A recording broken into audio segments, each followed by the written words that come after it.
Bank में पैसा नहीं, बैंक में पैसा नहीं, बिल्कुल नहीं। 10 पब्लिक को अपना ही पैसा नहीं मिल रहा, अपना ही पैसा नहीं मिल रहा है। शिकायत की पूरा लोग परेशान, बैंक में कैश, गैस नहीं, डीजल नहीं, पेट्रोल नहीं, थाना तहसील ब्लॉक पे न्याय नहीं, अस्पताल में दवाई नहीं। आप आए हैं यहाँ कौशल विकास कार्यालय चले जाइएगा, देख लीजिएगा क्या हाल। केवल कागजों में, केवल भाषण में विकास यहाँ किसी से, अगर यहाँ का विधायक, यहाँ का जनप्रतिनिधि, यहाँ के सरकार के लोग चाहते तो एक अच्छी फैक्ट्री यहाँ लग जाती, कुछ लोगों को रोजगार मिल जाता है। वरिष्ठ सपा नेता सुरेश कुमार शुक्ला ने विशेष मुलाकात के दौरान हमारे संवाददाता से बताया कि वो समाजवादी पार्टी के संस्थापक सदस्य हैं। सरकार की जन विरोधी नीतियों के खिलाफ जनता के लिए अनेकों बार धरना प्रदर्शन किया है, जनता के अधिकारों के लिए जेल भरो आंदोलन का नेतृत्व किया, तमाम कार्यकर्ताओं के साथ जेल गए। मुजैहना विधानसभा क्षेत्र में तमाम विकास कार्य समाजवादी पार्टी की सरकार के दौरान हुए। इस सरकार में जनता त्राही त्राही कर रही है, गैस डीजल पेट्रोल के लिए लंबी लंबी लाइनें लग रही हैं। जनता इस सरकार से ऊब चुकी है। देखिए विशेष रिपोर्ट में विस्तार से वरिष्ठ सपा नेता सुरेश कुमार शुक्ला ने क्या कुछ कहा। तो नेताजी से हम 82-83 में पहली बार मिले। इस जनपद में तब गोंडा और बलरामपुर जिला एक ही था। नेताजी से हमारी मुलाकात हुई। उसके बाद पहली बार जब नेताजी से मिले तो बहुत प्रभावित हुए, और दोबारा जब हम मिले तो सुरेश शुक्ला गोंडा कह करके उन्होंने नाम लेकर के बुलाया। तो इससे लगा कि नेताजी पहली नजर में ही अपने स्वतंत्रकों को जब एक बार संबंध हो जाता है तो जानते हैं, पहचानते हैं, तो इन्हीं के साथ राजनीति करेंगे गोंडा। और नेताजी ने हमको युवा लोकदल का जिलाध्यक्ष बनाया पहली बार। उस समय लालजी वर्मा जी, जो आज सांसद हैं अकबरपुर के, लोकदल के, युवा लोकदल के प्रदेश अध्यक्ष थे। और माननीय श्री नरेश उत्तम पटेल जी, जो अभी समाजवादी पार्टी के प्रदेश अध्यक्ष रहे हैं, वो उस समय युवा लोकदल के महासचिव थे। तब हम युवा लोकदल गोंडा के जिलाध्यक्ष बने। उसके बाद 86 में आदरणीय नेताजी ने एक रास्ता रोको आंदोलन चलाया। तो हमने अपने साथियों के साथ गोंडा में रास्ता रोको आंदोलन को अंजाम दिया और आवागमन ठप कर दिया। तो पहली बार 86 में हम जेल गए। क्या मांगे थे? रास्ता रोको आंदोलन था। आदरणीय नेताजी ने आह्वान किया था पूरे उत्तर प्रदेश में सरकार के खिलाफ, प्रदेश सरकार के कुशासन के खिलाफ। उस समय कांग्रेस की सरकार, नारायण तिवारी थे या वीर बहादुर थे, कौन सा याद तो ठीक से नहीं, शायद वीर बहादुर थे या नारायण तिवारी थे। उसके बाद लगातार हम लोग नेताजी के नेतृत्व में काम करते रहे। फिर लोकदल आबा का बंटवारा हुआ। हम लोग श्रद्धेय नेताजी के साथ रहे। उस समय मुंडन खां साहब जीते थे कटरा बाजार से विधायक। फिर पार्टी को डॉक्टर एसपी यादव लोकदल के जिला अध्यक्ष बने। 89 में जनता दल का गठन हुआ। बीपी सिंह वाली जब लड़ाई चल रही थी, हाँ नहीं, बीपी सिंह के अगुवाई में पूरे देश में जनता दल बना 89 में। उसके बाद हम जनता दल के जिला महासचिव बने। डॉक्टर एसपी यादव साहब जिला अध्यक्ष बने। फिर 91 में मुजैहना था ये विधानसभा क्षेत्र। आप विधानसभा क्षेत्र मेहनौन में बैठे। पहली बार हम चुनाव लड़े यहां से विधानसभा में। प्रचंड राम लहर थी। अयोध्या जनपद से सटा था। परिस्थितियां विपरीत थी। चुनाव हार गए। तभी से इस विधानसभा क्षेत्र को हमने अपना कर्मभूमि बनाया। यहां मेहनत करना प्रारंभ किया, लोगों से जुड़े रहे। ये इत्तेफाक था। 92 में समाजवादी पार्टी की स्थापना हुई। तो जब समाजवादी पार्टी की स्थापना हुई तो डॉक्टर एसपी यादव साहब यहाँ के अध्यक्ष बने और हम उनके महामंत्री बने। प्रमुख महासचिव जिले में होता था, हम प्रमुख महासचिव बने इस संपर्क से, और तब से हम लोग समाजवादी पार्टी से जुड़े। नेताजी का बहुत स्नेह रहा हमारे प्रति, तभी से हम लोग बहनों विधानसभा क्षेत्र में अपना काम कर रहे। संगठन की बात है, मैं जनता दल का तो बताया हमने आपको कि मैं प्रमुख महासचिव था। फिर समाजवादी पार्टी बनी, समाजवादी पार्टी में जिला महासचिव बना, प्रमुख महासचिव। जब जनपद गोंडा और बलरामपुर का बंटवारा हो गया तो हमको फिर प्रदेश सचिव बनाया गया समाजवादी पार्टी का उत्तर प्रदेश में। उस समय आदरणीय राम शरण दास जी जो नहीं है प्रदेश अध्यक्ष थे, और आदरणीय श्री शिवपाल सिंह यादव जी प्रदेश के प्रमुख महासचिव थे। तब हमको प्रदेश सचिव का दायित्व दिया गया। उसके बाद प्रदेश संगठन में हम काम करते रहे। फिर परिस्थितियां बदली।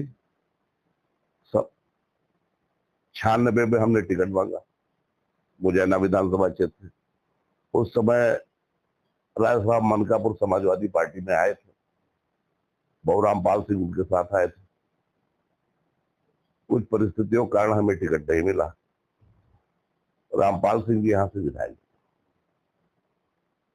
तब से लेकर के हम लोग यही हैं और मेहनत कर रहे हैं। आपने अपने विधानसभा क्षेत्र के लिए, जनपद के लिए क्या क्या कार्य किया? समाजवादी विचारधारा को लोगों तक पहुंचाया, लोगों के लिए क्या किया? हमने अपनी पूरी जिंदगी समाजवादी पार्टी को दी। आप पूरा कार्य, पूरा जनता की लड़ाइयों को हमने लड़ा। हमारा ख्याल है कम से कम हम जितने भी सत्याग्रह, पहले नेताजी हर साल सितंबर, जुलाई से लेकर के सितंबर तक में जेल भरो आंदोलन चलाते थे, और हम लोग हर साल जेल भरो आंदोलन सरकार के नीतियों के खिलाफ, जो जन विरोधी नीतियां थी उनके खिलाफ आंदोलन करते थे। और इस विधानसभा क्षेत्र से सैकड़ों की संख्या में लोग हमारे नेतृत्व में जेल जाते थे, नेताजी के विचारों को जन जन तक पहुंचाते थे। हमारा ख्याल है 1 दर्जन बार हम लोग कम से कम जेल भरो आंदोलन हम लोगों ने किया होगा इस विधानसभा क्षेत्र में। और विधानसभा क्षेत्र मुजैना तब था, अब महनौ में। कोई ऐसा गांव नहीं है, कोई ऐसी पोलिंग नहीं है जहां हम लोगों के शुभचिंतक बड़ी संख्या में मौजूद ना। यहाँ की जनता की लड़ाई लड़ी है हमने। पहले ये जिला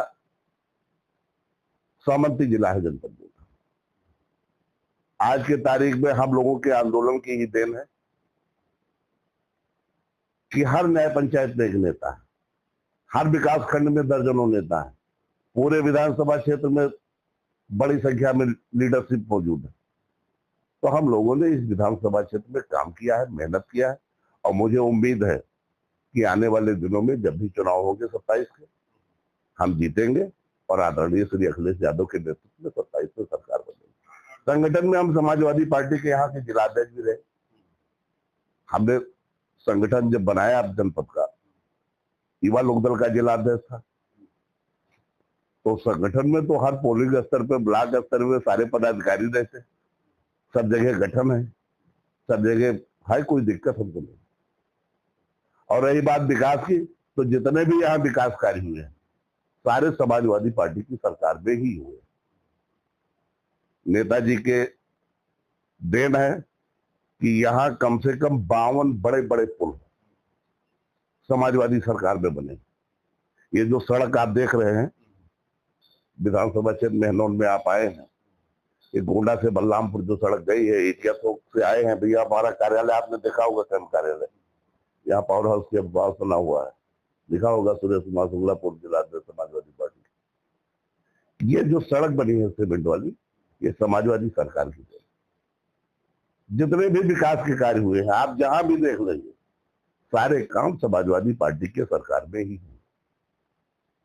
अभी जनता त्राही त्राही कर रही है, तो पूरे प्रदेश में, देश में के हालात खराब है, खासकर आज के क्षेत्र में, एक महीना पहले लखनऊ में, दिल्ली में, बंबई में हर जगह क्राइसिस थी पेट्रोल।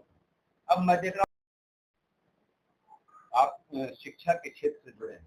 ऐसा है कि एक इंटर कॉलेज हमारे पास है, तमाम बच्चे पढ़ के निकल रहे हैं। बसपा सरकार में थी जब, तब 2009 में हमने अपने पिताजी के नाम से रामदेव प्रसाद शुक्ला स्मारक बालिका इंटर कॉलेज का निर्माण कराया था। 12 में इसको मान्यता मिली, तभी से स्कूल चला। 6-7 साल पुराना, मतलब 10 साल मान लीजिए आप, 10-12 साल। व्यावसायिक शिक्षा भी दी जाती है? व्यावसायिक शिक्षा नहीं दी जाती। इधर क्या हाल है? लेकिन पढ़े लिखे लड़के बेरोजगार हैं। स्वरोजगार के लिए स्कीम चला रही है। स्वराज केवल कागजों में चला रही है, केवल अखबारों में विज्ञापन हो रहा है। आप आए हैं यहाँ, कौशल विकास कार्यालय चले जाइएगा, देख लीजिएगा क्या हाल।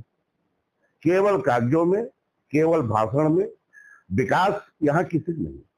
जनता बहुत परेशान है, बेरोजगारी चरम पे है।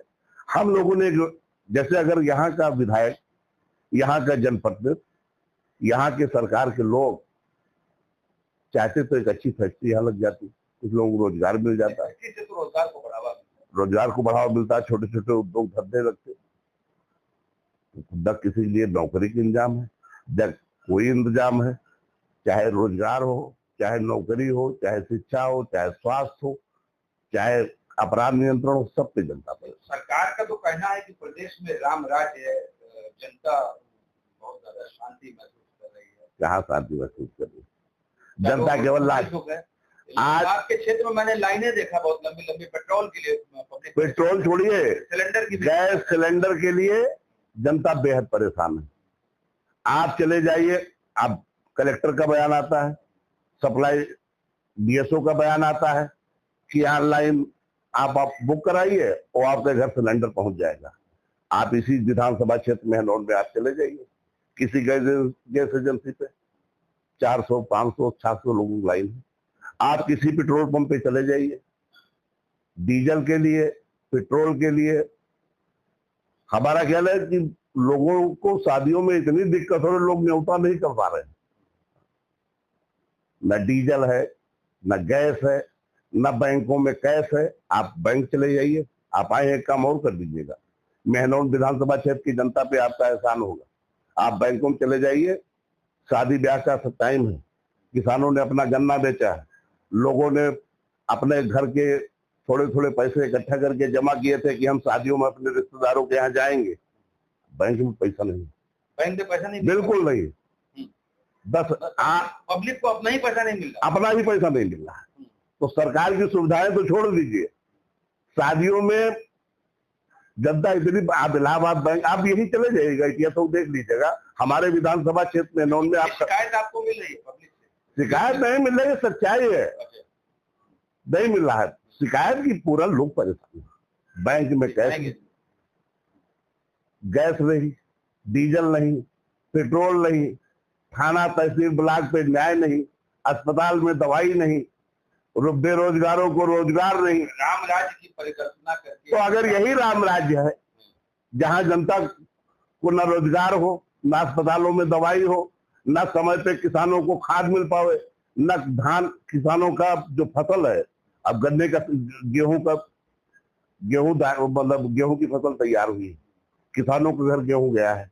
अब किसान अगर 2 कुंटल गेहूं अपना बेचना चाहता है कि लो हम गेहूं खरीद केंद्र पे सरकारी बेच दे, आप चले जाइए किसी सरकारी केंद्र पे गेहूं खरीदा जा रहा हो, बता दीजिए। सारे बड़े व्यापारियों का खरीदा जाएगा। अच्छा, आम किसानों को नहीं खरीदा? आप हिंडौन विधानसभा क्षेत्र में है तो आप किसी भी सरकारी केंद्र पे चले जाइए और देख लीजिए कई किसानों का खरीदा जा रहा है। जब किसान जाएगा गेहूं बेचने तो उससे कहेंगे हमारे पास बोरा नहीं, और रात में ट्रकों पे भर करके गेहूं व्यापारियों का जाएगा, बड़े लोग जाएगा। किसानों के लिए खाद नहीं, किसानों का अनाज खरीदा नहीं जाएगा सरकार द्वारा निर्धारित मूल्य में। बैंकों में पैसा नहीं, शादियों के समय, इस समय जनता को गैस नहीं, डीजल नहीं, पेट्रोल नहीं, बैंकों में पैसा नहीं, थानों तहसीलों विकास कार्यालय पे न्याय नहीं। तो जब कुछ नहीं है तो जनता क्या मिल रहा है? इस सरकार में केवल खुद जानते हो आप कौन है। बीजेपी के मोबाइलधारी युवा नेता ये खुश हैं या यहाँ के जनप्रतिनिधि खुश होंगे? जनता बेहद त्रस्त है, जनता बेहद परेशान है और चाहती है कि बदलाव हो और 27 में आदरणीय श्री अखिलेश यादव जी के नेतृत्व में सरकार। बहुत धन्यवाद। मेनन विधानसभा क्षेत्र में अभी आगे भी हम सर्वे करेंगे और जल्द ही 2027 में चुनाव होने वाले हैं। अभी पीछे देखा पेट्रोल पंप पे बहुत लाइन लगी थी, महंगाई बढ़ गई है, खाना महंगा हो गया है, गैस मुश्किल लोगों को मिलती है, ब्लैक में गैस मिल रही है और क्या हालचाल है? नहीं,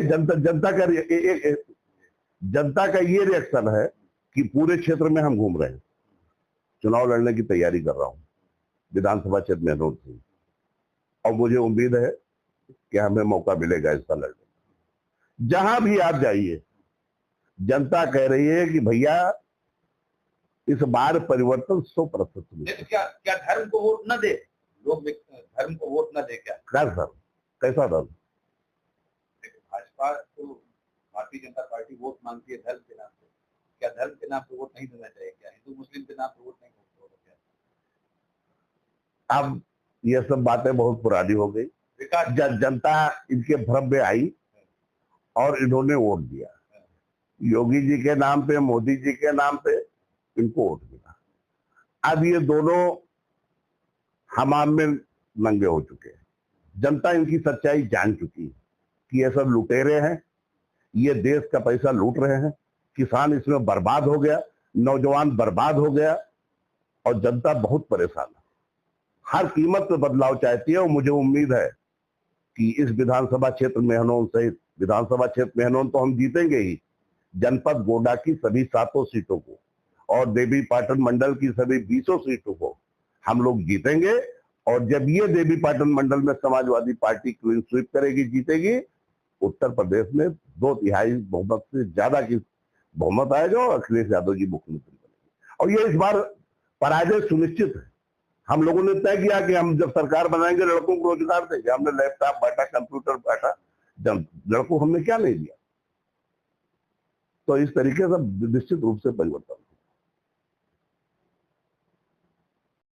हमारे साथ थे वरिष्ठ सपाई सुरेश शुक्ला, काफी समय से, लंबे अरसे से स्वर्गीय मुलायम सिंह यादव के साथ जिले में समाज सेवा में सक्रिय रहते हैं। खास तौर तमाम समस्याएं हैं यहाँ पे, खाद की, गैस की किल्लत है, पेट्रोल पंपों पे लंबी लाइनें लगी हैं, युवा वर्ग परेशान है। 2027 के चुनाव आने वाले हैं, अब जनता का क्या फैसला है ये आने वाला वक्त बताएगा।